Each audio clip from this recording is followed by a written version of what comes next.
মানুষে দই মুড়ি খাইতো, সরি দই মুড়ি দুধ, তারপরে দই চিরা। আর এখনকার দিনে মানুষে খায় বিস্কিট, চা, ভুজিয়া, মিক্সচার। চা তো আগেও খাইতো, খাইলেও আগেকার মানুষের ব্যাটারি ইঞ্জিন খুব ভালো ছিল, ভালো খাইতো, ভাতটা বেশি খাইতো, এনার্জি থাকতো। আগের জিনিসে আগে মোমো চাউমিন খাইতো না, মোমো চাউমিন এগুলো ভালো জিনিস খাইতো না। এখনকার আমাদের ব্যাটারি ইঞ্জিন একদমই খারাপ। একটু দুধ চা খাইলে মুখে চুকা টক ঢেক শুরু হয়ে যায়। আমার মা এত বয়স হয়ে গেছে এখনো চা খায়, দুধ চা খায়। আর আমরা এই বয়সে লাল চা খাই, লাল চা।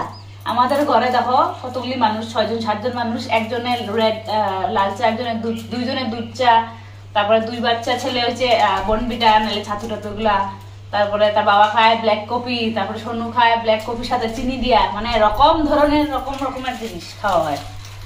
তো আজকে তো সকাল চা খাওয়া হয়ে গেল, এখন একটু দুধ দিয়া, আগেকার দিনের মতো দই দিয়া চিরা মুড়ি কলা মাইখা খায়াম। পেটটা তো খিদা লাগে হচ্ছে, একটু খাইয়াই লই। তো আমি কইছি না বন্ধুরা তোমরা রে যে আমার ঘরে কাপড়, মানে আমার ঘরটাই ধোবিঘাট একটা, ঠিক আছে? তো কাপড় তো ধুই সাথে সাথে ব্ল্যাঙ্কেটও 2 দিন পর ব্ল্যাঙ্কেটও ধুইতে লাগে। আমার ছেলেগুলো এত পাগল, এই গরমের মধ্যেও না ব্ল্যাঙ্কেট নিয়ে ঘুমায়। ব্ল্যাঙ্কেটটা এমন গন্ধ হয়েছে ঘামে, না ধুয়ে আর থাকতে পারতেছি না। তো এই ড্রামটার মধ্যে আগে ভিজায় রাখুন।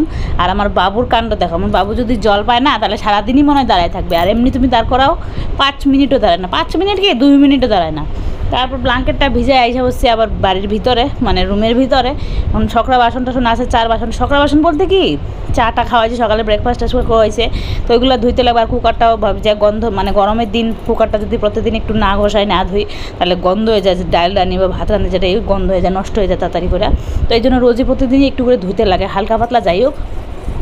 তো বাসন টাসন ধুয়ে আবারও যাব বাইরে ব্ল্যাঙ্কেট ধুইতে। ব্ল্যাঙ্কেটটা ভিজায় রাখছি, মানে এত ময়লা হয়েছে, ময়লার মানে কি কইমু, গন্ধে নাকের কিনারে নেওয়া যায় না। আর বাড়িতে এত কাজ করার পরেও মানে লোকে বলে যে আমরা কি কাজ করি না, আমরা কি শুধু খালি ভিডিওই করি। আরে ভাই, তোমরা যারা ভাবো যে আমরা সারাদিন খালি ভিডিওই করি, আর যদি একটু সাজ্জা লাগছি তাহলে তো আর উপায়ই নাই, মানে আগুনেই লাগিয়া পড়ে মানুষের শরীর। কি কইয়াম বন্ধুরা, যদি একটু ঠোঁটের মধ্যে লিপস্টিক আয়া পড়ে, হায় কই যাইবা, কি করবা, কোথায় যাবা, কেন গেছিলা, কি করতে গেছিলা, হায় এত প্রশ্নের উত্তর।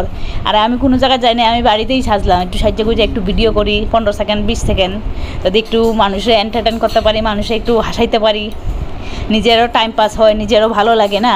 তো দেখো কম্বলটা ভিজাইয়া বাসনটি মাজলাম, বাসনটি মাজা এখন ঘরটা ঝাড়ু দিব। এটা কিন্তু শুধু আমার সাইডের কাজগুলি, হ্যাঁ। আমার মা যে কাজগুলি করতেছে এগুলো কিন্তু আমি উঠাই নাই, কারণ মা যে কোথায় কাজ করে, মোবাইল আমার হাতে থাকে, মানে আমার সাথে থাকে।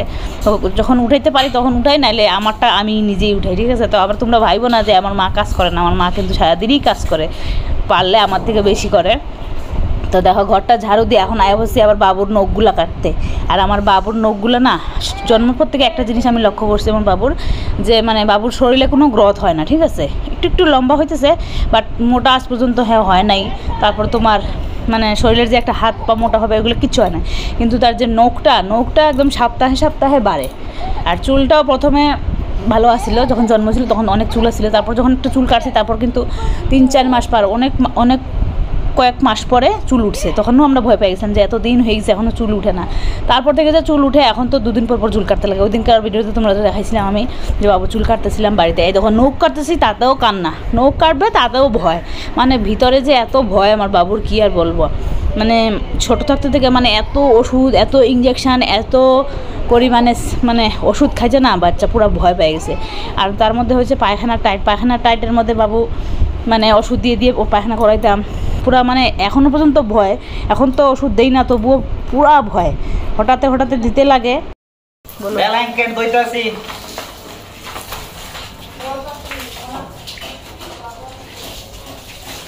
ওয়াশিং মেশিন বন্যা যাইতাছি।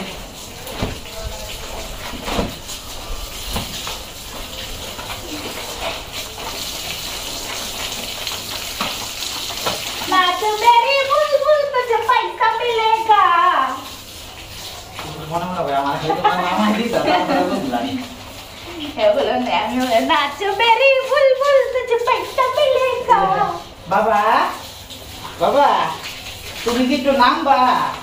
আমি জানটা চলতে আসলাম, এদিকে দাঁড়া হয়ে নামাইলাম না, চলছেন পাশে চলছে। আর আমি না বন্ধুরা একটু হাসতে, একটু গাইতে, একটু পাগলামি করতে, একটু নাচতে খুবই ভালোবাসি। তো এর লেগে আমি না কাজ করার সময় সবসময় গান গাইতে থাকি, নাহলে মানে আমি ফ্রেশ মুডে থাকি। টেনশন থাকলে उसको साइड में रखो, फिर अपना काम करते रहो। काम तो करना ही है आपको, ঠিক है, মানে কাজ তো করতেই লাগবে বাড়ির। তো বেকার টেনশন নিয়ে মাথার মধ্যে কাজ করে লাভ আছে? মনের মধ্যে হাসি ফুর্তি রাখো, মনের মধ্যে আনন্দ রাখো। জীবনে আর কি আছে বন্ধুরা, আজকে আছে তো কালকে নাই, ঠিক না? তো যতটুকু জীবন আছে, আজ দেখা তো কাল किसने देखा, কাল किसने नहीं देखा। তো আজকের জীবনটাই জিলো, মতলব বাংলাতে ট্রান্সলেট করতে বলতেছি না, ইংলিশে হিন্দিতে বলতেছি। জিন্দগি আজ হ্যাঁ, আভি জিলো, কাল কিসনে দেখা, কোন জিন্দা রহে না রহে। তো দেখো আমার ক্ষেত, ছাদের উপরে ক্ষেত, পুদিনা পাতার গাছ। আর প্রথমে যে দেখাইলাম তোমাদেরকে এই গাছটা, এটা হচ্ছে আমাদের মণিপুরের প্রসিদ্ধ গাছ। যারা যারা মণিপুরি বাসী আমার এই ভিডিও দেখো তারা বুঝতে পারবে যে এটা কিসের গাছ। তো আমার তোর ফেভারেট, আমার কাকি শাশুড়ি বাড়ি থেকে নিয়ে আইছিলাম আয়না, এই গাছের চারাটা লাগাইছি। এই লাগাইয়া আমি দেখো কতগুলি, একটা থেকে কতগুলি গাছ হয়েছে।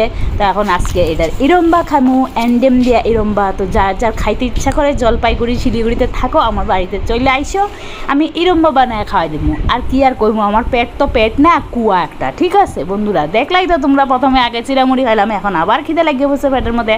তখন একটা রসগোল্লা খাই নিলাম। রসগোল্লা খাইতে খাইতে এইদিকে রান্নাও বসাই দিছি। দেখো ডাটা দিয়া, আলু দিয়া, মাছের ঝুল, বড় মাছের ঝুল, কাতল মাছের ঝুল। তারপরে হয়েছে ছোটো মাছও নিয়ে আইছে, ঝুড়ি মাছ। তা দেখো ঝুড়ি মাছের চচ্চড়ি হয়ে গেছে, খালি পেঁয়াজ বাটা দিয়া আর পেঁয়াজ দিয়া ধনিয়া পাতা দিয়া।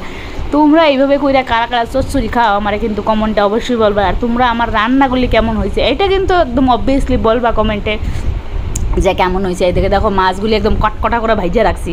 কটকটা করে মাছ ভাজা না করলে আবার কেউ খায় না। এদিকে দেখো অ্যান্ডাম সিদ্ধ করে রাখছি, আলু সিদ্ধ করে রাখছি, এরম্বা খাইমো। আবারও বাজারে যাই, আবারও মাছ নিয়ে এসে বসে। দেখো ইলিশের সুডু ভাই চকিয়া, এটা হয়েছে ইলিশের সুডু ভাই। তাই ইলিশের সুডু ভাইয়ের ভাজা করছি, এই সুডু পিসটা হয়েছে আমার সুডু বাবুর জন্য। তো দেখো এরম্বাও রেডি হয়ে গেছে, মাছের ঝুলও রেডি হয়ে গেছে, চচ্চড়িও রেডি হয়ে গেছে। কোনটা থেকে কোনটা খাইমো যে আজকে বুঝতে পারতেছি না। সবগুলাই হয়েছে টেস্টি, সবগুলাই হয়েছে মানে ফেভারেট বলতে প্রথমত হচ্ছে ইরম্বাটা এতদিন পরে বানাইছি। আজকে ইরম্বাটা দিয়ে আজকে মনে হয় পুরা ভাত খাইলিমু। তরকারি তো এমনি থেকে যাবো। তো দেখো বরমাসের খাওয়া শুরু হয়ে গেছে। বরমাসের এটা সুন্দর করে সাজাটা দিয়ে দিলাম। আর এই যে একটা পাত্রে দেখতেছো, ভাতের থালা দেখতেছো একটা কালো কালো, এটা হচ্ছে মাছের তেলটা এমন ভাজা করছে এটা ছাই হয়ে গেছে। কি কইমু বন্ধুরা তোমরা রে, আমার দুঃখের কথা। তারপরে দেখো বিকাল হয়ে গেছে, বরমাসাইয়ের একটা ভালো শার্ট নাই, শুধু খালি আমার লেগেই কাপড় কিনে, মানুষে করবে বউটা বহুত সেলফিশ, খালি নিজের লেগে সুন্দর সুন্দর কাপড় কিনে আর বড়টারে একটা কেমন কাপড় পরে রেখে দেয়। তো দেখো কাপড় তো কিনা হইলো না, একটাও সাইজ মতো হয় নাই, পছন্দ হয় নাই। তারপরে আইসা বসছি আবার আমরা আরেক দোকানে, দেখি কি পাওয়া যায়, পাবো কিনা জানি না। তারপরে হয়েছে কাপড় তো কিনা হইলই না। তারপরে একটু চাউমিন আর মোমো খাইয়া যাই না লইয়া যাই, কারণ বাড়িতে ছেলেরা আছে, হেরাও তো খাইবো তাই না? আমরা একলা খাইলে কি হইব? এখন তো আমরা লাইসাবি পাখক না, মানে ইয়াং টিনেজার না যে ছেলে মেয়ে বাইরে একটু ডেটিং সেটিং তো আর কপালে নাই। এখন তো খালি বাচ্চা নিয়েই জীবন। তো বাচ্চাদের জন্য একটু মোমো চাউমিন লইয়া বাড়িতে যাই মুগা। তো দেখো বাড়িতেও আইসা বসছি, আইসা সবাই খাইতেছে। সবার ভিডিও তো আমি উড়াইলাম, কিন্তু আমার ভিডিওটা আর কেউ উড়াইলো না। কি দুঃখের ব্যাপার। আর কি করাম, আমি এইভাবেই সবাই একটু সাপোর্ট করি। আমারে যদি কেউ একটু সাপোর্ট করো তোমরা, তাহলে একটু ভালোই হইব। আর আমার ভিডিওটা যদি দেখলে তোমরা ভালো লাগে, তোমাদের মুখের মধ্যে একটু হাসি আসে, তাহলে আমার কমেন্টে একটু বইলো যে তুমি এইভাবে করো, ওইভাবে করো, এইভাবে না করে ওইভাবে করো, ভুল ত্রুটি থাকলে ক্ষমা করে দিও। তারপরে দেখো ঝড় বৃষ্টি এসে পড়ছে। ভাবছিলাম দিনের বেলা যদি এই বৃষ্টিটা আইতো তাহলে কতদিন আর ভিডিও করলাম, মানে ভগবানও আমার আশা শুনে না। যদি দিনের বেলা বৃষ্টিটা দিত তাহলে তো একটু নাচ করতাম। যাই হোক, ভালো থাকো, বাই।